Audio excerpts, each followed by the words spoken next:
మణబోలు మండలం పరిధిలో అక్కంపేట గ్రామంలో జరిగిన అగ్ని ప్రమాదంలో గడ్డివామి అగ్నికి ఆహుతైంది.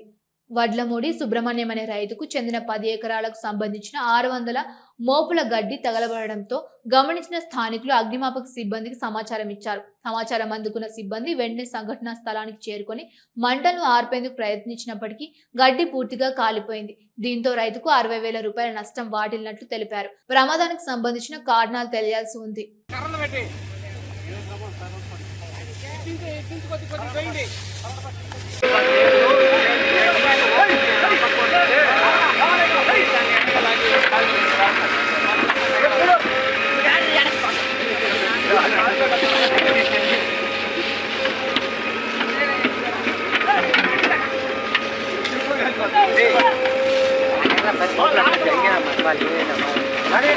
Hey, fuera, fuera, Edgar,